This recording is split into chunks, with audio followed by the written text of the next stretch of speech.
नमस्कार दोस्तों। इजराइल और हमास के बीच जब युद्ध चल रहा था तो इस युद्ध में कई ऐसे संगठन थे और कई ऐसे देश थे जो कि इस युद्ध में शामिल हो गए। इजराइल और हमास जब अपना युद्ध लड़ रहे थे तो दोनों ने अपनी ओर से काफी बमबारी किया। इसका मंजर सभी को देखने के लिए मिला। लेकिन ये इस युद्ध में जब चलते चलते आगे जब ये युद्ध आगे बढ़ता है तब इसमें एंट्री होती है हिजबुल्लाह की।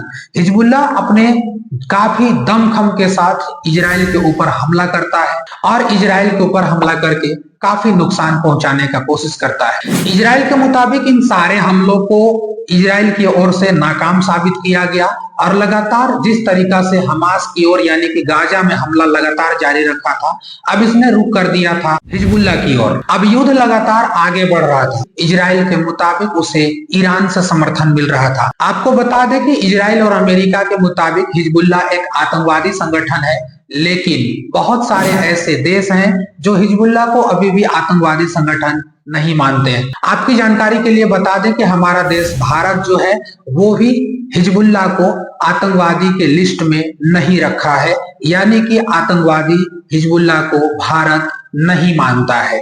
बहुत सारे देश ऐसे हैं जो हिजबुल्लाह को आतंकवादी संगठन नहीं मानते हैं, उसमें से हमारा एक देश भारत भी है।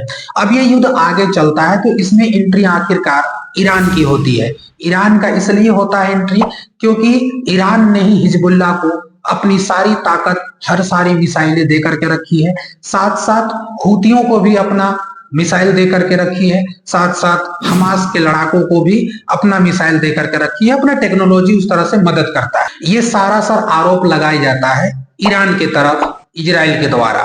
लेकिन ये धीरे धीरे जब आगे बढ़ता चला जाता है, बहुत लंबा युद्ध खिंचता चला जाता है, तो इसी के बीच हसन नसरल्लाह जो कि टॉप कमांडर थे उसको इजराइल ने मार दिया है, ऐसी खबर आती है। और जैसे यह खबर आती है उसके बाद इस आग में कूद पड़ता है ईरान, और वहीं से ईरान की एंट्री होती है और इस बात को यह पता लगाया जाता है कि अब ये युद्ध जहां तक हो सके लंबा खींच सकता है।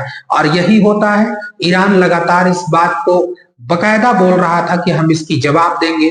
ईरानी डिफेंस फोर्स इसका जवाब जरूर देगा और वह आती है अक्टूबर का महीना। समय बीतने की देरी नहीं होती है और इसी के बीच 1 अक्टूबर को ईरान ने इजराइल की ओर 180 से भी ज्यादा मिसाइलें दाग दी थी। हालांकि इन सभी मिसाइलों को इजराइल ने अपने एयर डिफेंस सिस्टम और अमेरिका के सहयोगी सेनाओं के माध्यम से रोकने में सफल हो जाता है। हालांकि कुछ ऐसे भी मिसाइलें रही जिसे इजराइल खुली तौर पर रोकने में नाकामयाब साबित हुआ, जिसके कारण कुछ मिसाइलें हवाई ठिकानों और किसी अन्य जगहों पर जाकर के गिरती है। और ईरान के इस मिसाइल के गिरने के कारण से एक फिलिस्तीनी नागरिक की वहां पर मौत भी होती है। अब बात क्या था, ईरान ने तो हमला कर दिया इजराइल के ऊपर।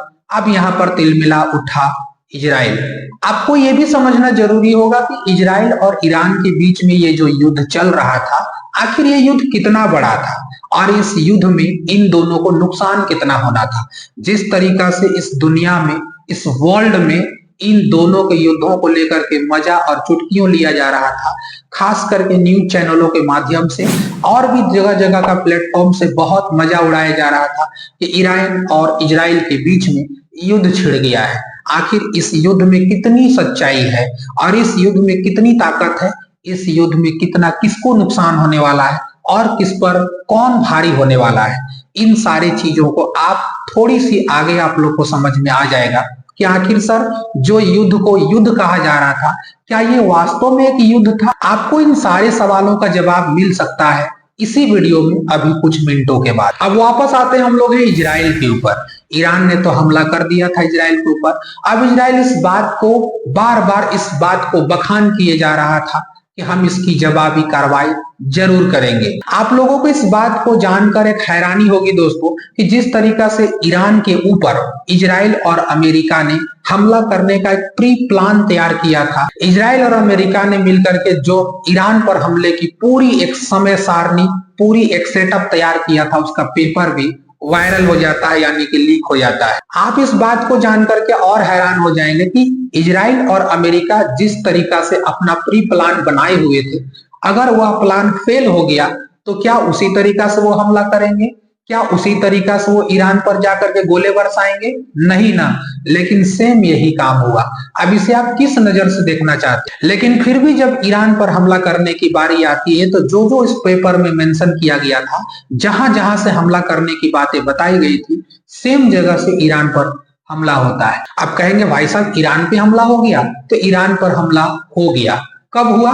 25 दिन बाद, यानी कि 25 अक्टूबर को इजराइल की ओर से ईरान की तरफ लगभग 100 से ज्यादा लड़ाकू विमान उड़ाए जाते हैं और इस बात का संदेश हो गया कि अब इजराइल ईरान पर हमला कर दिया है। और यह हमला कितना खतरनाक था? यह हमला उतना ही खतरनाक था जितना कि ईरान ने इजराइल के ऊपर किया था।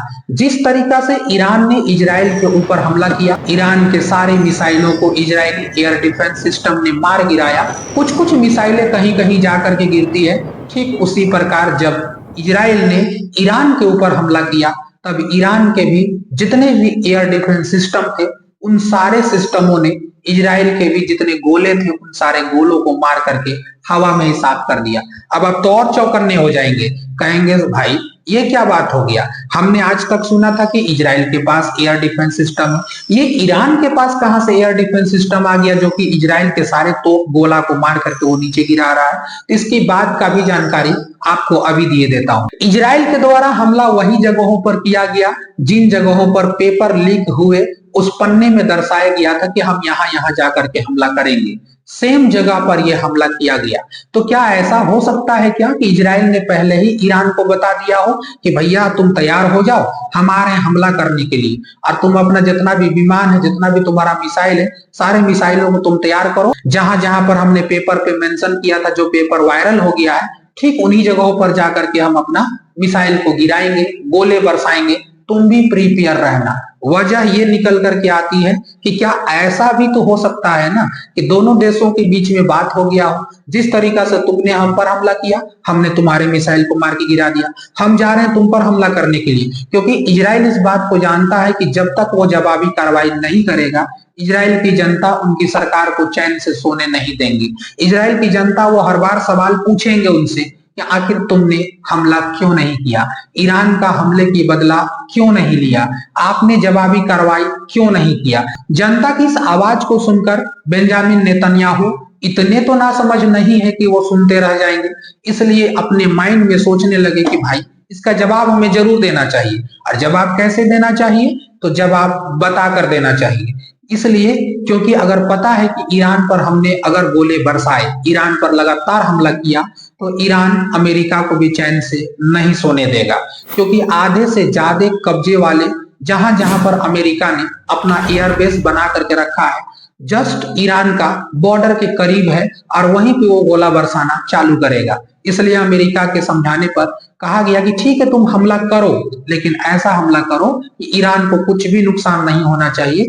जिस तरीका से ईरान ने तुम्हारे ऊपर हमला किया था, तुमने अपना डिफेंस, अपना रक्षा कर लिया, उसी तरीका से तुम भी ईरान पे हमला कर दो, ईरान भी अपना रक्षा कर लेगा।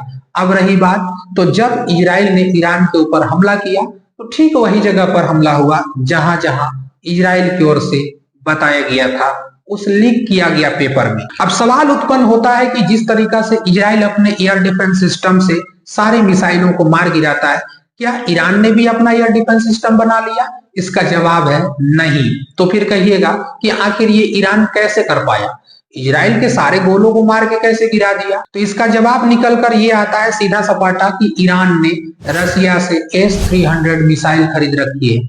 जिस तरीका से भारत ने अपनी S-400 को चीन और पाकिस्तान के बॉर्डरों पर, अपना बॉर्डरों पर तैनात कर रखा है, ठीक उसी तरीका से ईरान ने भी अपना 300 यानी कि S-300 मिसाइल जो कि रसिया से लेकर के रखा है, सारी मिसाइलों को तैनात कर दिया गया है। इसके बावजूद इसी S-300 मिसाइल को देख करके, इसका कॉपी करके इन्होंने एक और मिसाइल बनाया है जिसका नाम रखा है वावर 373 यानी कि वावर 373। ये क्या करता है सर?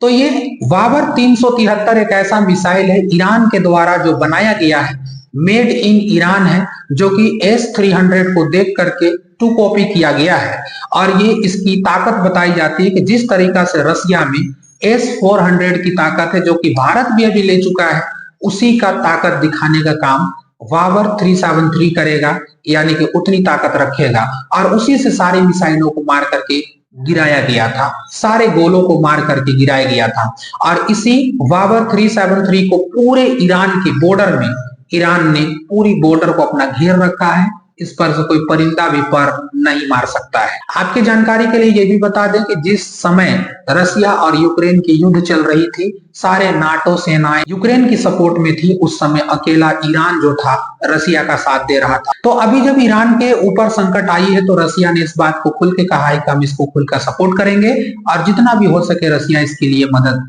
जरूर करेगा।